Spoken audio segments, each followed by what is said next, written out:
Hello, my name's Ella. I'm 28 years old and I just put my mother-in-law from hell in her place. But before I tell you what went down, let me give you some backstory. My husband Curtis and I met when we were in our senior year of college. We happened to be in the same elective and we got to talking. Before long, we were dating. Curtis is truly the best man I could have ever asked for. He's loving, caring, kind, and very supportive of everything I want to do. He's always had my back no matter what. After Curtis and I graduated, we decided to focus on our careers for a little bit. We moved in together and life was going pretty well. Curtis secured a pretty good desk job and I worked as a manager at our local coffee shop. We didn't have a lot of disposable income, but we made enough. After about 2 years of focusing on our careers, we decided to get married. That was truly one of the happiest days of my life, and my life only got better from there. But I was not entirely happy with my job. I struggled really hard to get a job in my field, but I mostly only managed to get responses from companies and businesses that seemed shady. Until one day, I managed to get a call back from a pretty well-reputed organization. The only drawback was that I would only be paid after my first month with them. I would get paid a base salary, of course, but that amount was practically nothing, and even when I would get paid properly, it would depend on how much work I did, clients I secured. The plus was that I got to work from home.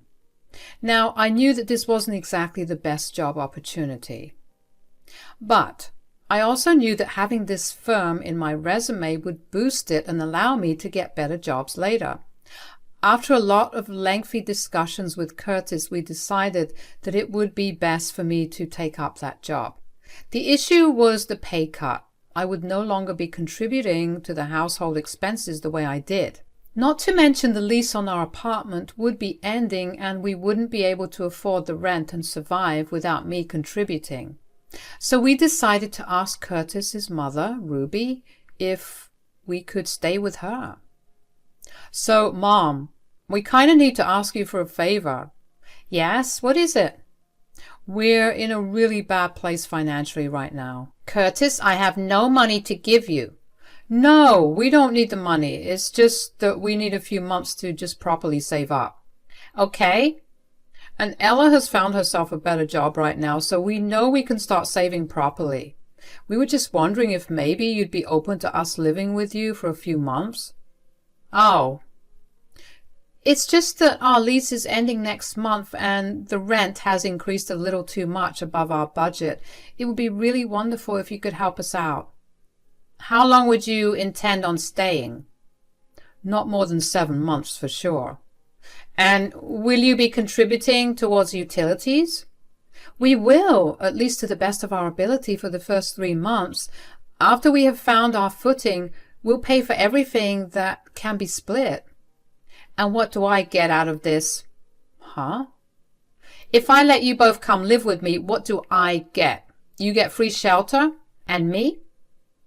Well, we'll take care of all the household chores and errands if that helps. That might. I've recently joined our neighborhood's women empowerment group. It's really nice and I do want to spend as much time as I can there without having to worry about coming back home with a lot of things to do. We promise you that we'll take that off your shoulders. I'm very particular about the way I like things, so you will have to watch out. That won't be a problem. All right then, move in whenever you have to, although do give me a week's notice so I can prepare the spare bedroom for both of you. I will admit that I was severely thrown off by how Ruby asked us what she would get in return for letting us stay there. I mean, if my son ever asked me if he could move back in with me because he was struggling financially, the answer would have been a resounding yes, no questions asked. Curtis was also thrown off by it, but we decided that it was best not to dwell on it. I especially didn't want to think about it too much because I had a lot of mixed feelings about Ruby. Ruby made it very clear from the start of Curtis and I's relationship that she was very indifferent towards me. Sometimes she wouldn't even acknowledge me. Thinking about the way she treated us would only make me dislike her, and I didn't want that to ruin our relationship. We eventually moved into her place after our lease was done. Initially, Ruby was respectful of our time and space. I also began working at my new job, so sometimes when Ruby would come home, she'd see me sitting on my laptop. She'd shoot me a look of disgust and move on. I let it go once again because I did not want to start something when there was no reason to. Curtis and I made sure to do all the housework we could around the house. At first, Ruby didn't say anything about it, but then she slowly began to get aggressive about it. She'd come home in a happy mood, take one look around, and immediately get upset. She'd slam doors and throw her things around to show that she was upset. Once again, we never confronted her, and she decided one day she'd had enough. "This place is dusty. What have you been doing?" I've been working." "Lies. How dare you waste your time doing nothing?" "Ruby, I literally have my work open on my laptop in front of you. What are you going on about?" "I know that all you do is sit on your butt and scroll through social media." "Technically, that is a part of my job." "I don't care what values you were raised with, but as the only non-working member of this household, you have to clean and cook for Curtis and me." "I don't think that's happening. I do work. You just don't accept it because I work from home instead of in an office at a desk." "Are you trying to disobey me?" "No, I'm not." "You live under my roof and eat my food. I provide you with so much, and you repay me by being disobedient." "No, you don't work, and you live under my roof, and you are a woman. It is your duty to obey me. If I say that I want you to do something, you follow through without ever questioning it or talking back to me. Do you understand?" "Yeah, sure." "That's good. Let's start again tomorrow. When I get back home, I need to see that everything, and I mean everything, is spick and span. Not a speck of dust. You hear me?" "Yes." "Great. Now start making dinner." I felt upset and humiliated by the way in which Ruby treated me. She knew that us staying with her was kind of a low point for us, but the way that she just casually threw it in my face made me feel embarrassed to my core. So I stopped working and began to prepare dinner. My mind was a mess of emotions, and at many points I felt my tears threatening to fall out. But I kept them in. When it was time for dinner, Ruby came into the kitchen to see what I had prepared. She looked at it with mild disgust and said that she expected better from me. She ate it anyway, but she kept making comments about how she would have improved the recipe. Curtis was home in time for dinner, and he seemed surprised that I cooked, especially because the both of us had been planning on eating from out. He too remained silent when Ruby kept making her comments about my recipe, only because I motioned for him to keep quiet. But the second that it was only the two of us in our room, Curtis asked me why I had made food. "You made the food today?" "Kind of didn't have a choice." "What do you mean? Didn't we decide that we'd eat out tonight?" "Well, your mother kind of laid it into me today." "What are you talking about?" "Your mother began yelling at me as soon as she came home because the table was dusty. She kept telling me that I wasn't working all day, so it was my duty as a woman to ensure the house was spotless." "But you are working." "Yeah, I tried to tell her, but she wouldn't listen to me." "Why did you listen to her, though? You're usually good at standing up for yourself." "Well, she kept reminding me about how I was living under her roof. I already feel crappy that we're in a difficult place, and she just kept repeating it. I guess I felt guilty enough to just listen to what she was saying." "What the hell? That's not okay. First of all, I promise you, we'll go apartment hunting tomorrow. I can't live in a place where you're not treated right. Secondly, I don't want you to listen to anything she says. I'll handle her." "We don't have the money to go apartment hunting." "I can borrow some from a friend for a deposit. I'll do anything to make sure that you're comfortable in your own place." "Oh, babe, no. Let's just wait it out. We just need to bear with your mom for another 3 to 4 months, and we'll have more than enough money to live on our own. But you'll be exhausted every single day. Not if I do something. What are you thinking about? Isn't your mother part of some women empowerment group? Yes. Why does that matter? What if I recorded her treating me like crap purely because I'm a jobless woman? I could play that in front of her club. And well, that would be fun. You know what? I like this. Let's do it. I cannot even begin to tell you how relieved I was to know that Curtis was on my side about the whole thing. I knew that he would have my back, but usually when it comes to their mothers, men get defensive.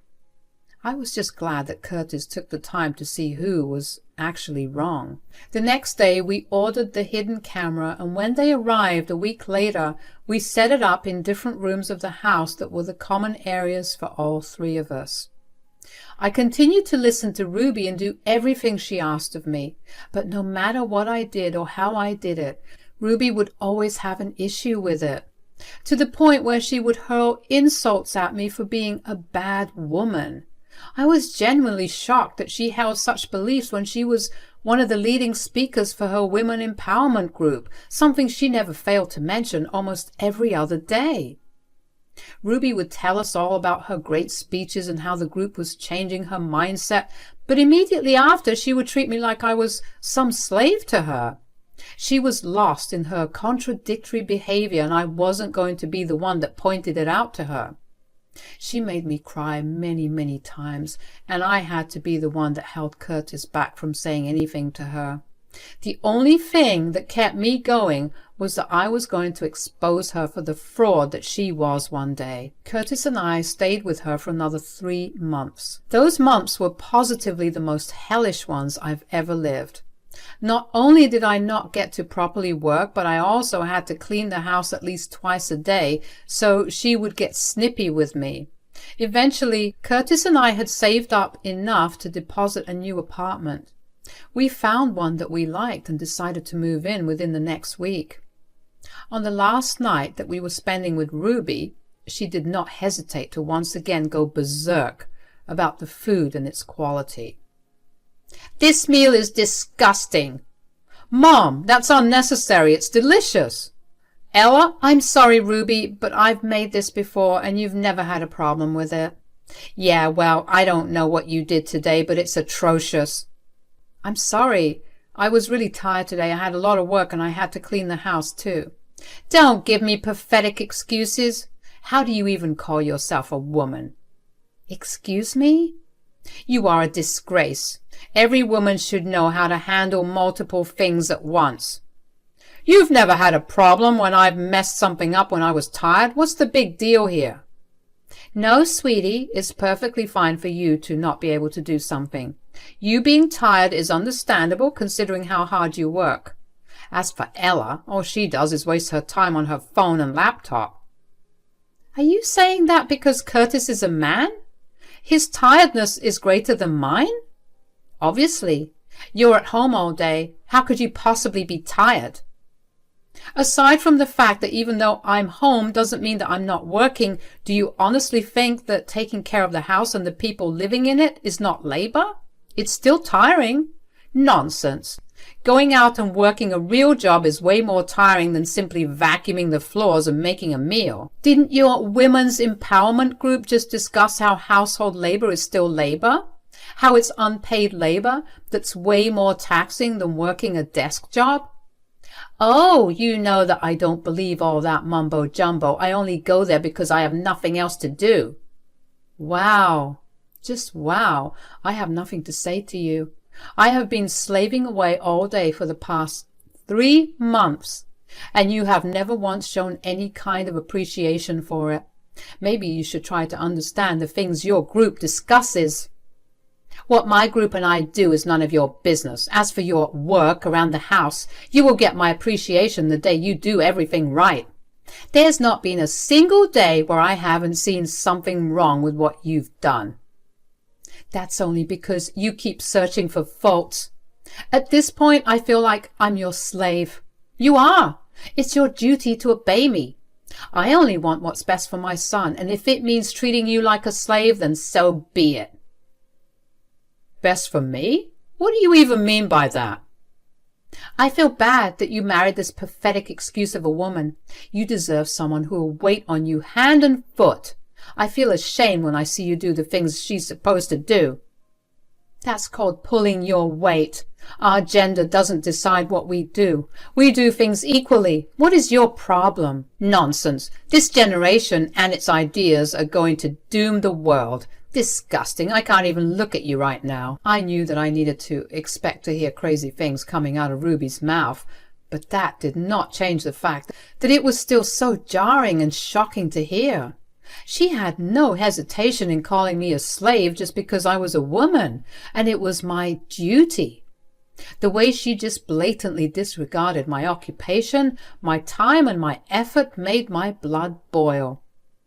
I tried my hardest to keep my composure, but at some point I couldn't just say something. I could tell that Curtis was struggling to grapple with the words that his mother said too, but his eyes were wide and his jaw was dropped. Thankfully, he maintained some composure, and that was what kept me calm. I knew that I needed to hear her say those words, considering I was recording it. I didn't want either Curtis or I to come out in a bad light. When I sent the tape to her group, I wanted them to see what we were dealing with, not that we were making Ruby behave that way. After Ruby left us in the dining room to go to her room, which she locked herself in, I took out my phone and began going through every room in the house and recording it. I swiped all the furniture with my finger and showed it to the camera to show how clean I had kept it. I was going to use it to showcase just how absurd Ruby's behavior was and how she was only out to make my life hell. Curtis and I had a long talk after that incident with his mother. He apologized on her behalf, but I saw no need for him to do that. At the end of the day, he was on my side, and that was all I wanted. We spent that night editing together the footage we collected over the past few months into half-an-hour-long video. I uploaded the video to my drive and shared the link to it with a member of Ruby's group who I had met one day while shopping for groceries. The woman gave me her phone number in case I was interested in joining the group while I was staying with Ruby. After that, the video spread like wildfire. I was getting texts from everywhere, from people who I had never heard of or met in my life, sympathizing with me. They shared their shock and disgust with Ruby. The next day, Ruby still had no idea of what had happened. She kept herself locked up in her room while Curtis and I busied ourselves with moving out. We decided to spend the night in our new apartment, and Ruby did not even bid us goodbye. The morning after that day, though, Ruby came to our apartment at 7 in the morning and began banging on the door, asking us to open up. I had just woken up, but I knew immediately that she found out what had happened. "What are you talking about? Don't you dare act coy with me. You sent out a video of me to everyone in my group." "I mean, you were just being yourself. What's there to be ashamed of? Do you even know what you've done? Honestly, I don't care. You made my life hell because you were so adamant about your beliefs. This is the least you deserve. I can never walk around in my own neighborhood. I can never step out of my house. My entire reputation has been tarnished, all because you wanted to get some petty revenge. What about the hit I took to my pay because you made me feel crappy for staying in your home? Do you even know why it took Curtis and me so long to find our new place? You don't work. You do not. No woman should be working, especially you." Wow. Even after everyone knows how you really are and you get embarrassed, you're still sticking to your views and trying to make me feel bad. Of course, what I think privately doesn't need to be broadcast to everyone. Well, when you broadcast to everyone that you're someone who believes in the empowerment and upliftment of women, you shouldn't be hiding your true values. You have no right to decide any of that. Sure, but there are women in this town that have been looking up to you. Don't you think it's unfair to them? Who cares about them? Clearly you do. If you didn't, you wouldn't be this ashamed. Everyone's talking about me. No one treats me with the same kindness they used to treat me with, and it's all because of you. Look, I don't know what you want me to do here. Why would you expect people who are practically strangers to treat you with kindness when you don't even treat your own daughter-in-law with kindness? You need to set yourself straight and figure out how to unlearn your old ideals. Now, I have an apartment that I need to move into. Goodbye. Slamming the door in Ruby's face felt insanely amazing. All the tormenting that I bore with finally worked its way into being useful. Of course, Ruby didn't just stop at me slamming the door in her face. She kept harassing us over the next few days by either always coming over or by texting and calling us non-stop. Curtis and I ended up blocking her number and also getting a restraining order after she stalked us and cornered us at a work event that Curtis had. She never failed to keep telling me that I was the reason for her downfall, and she refused to acknowledge that she was the reason. Ruby knew better than to violate a restraining order, so that's when she finally left us alone. Curtis has constantly been checking in on me and making sure that I'm doing okay. I mean, I was severely burnt out and exhausted from having had to deal with Ruby for months and then having to move. But it was all okay because I finally got free of Ruby for good, and because now I have a space of my own to do whatever I please with it. Curtis and I are moving forward together happily. He's set to get a promotion within a few months, and I have been able to earn a lot more now that I no longer have to clean the entire place twice. We're slowly crawling towards a more stable future, and once we get there, we're even planning on having children. It's been a tough journey, but Curtis and I have stuck with each other throughout. So no matter what happens from here out, I know that if I could deal with Ruby, I can deal with anything else that life throws at me.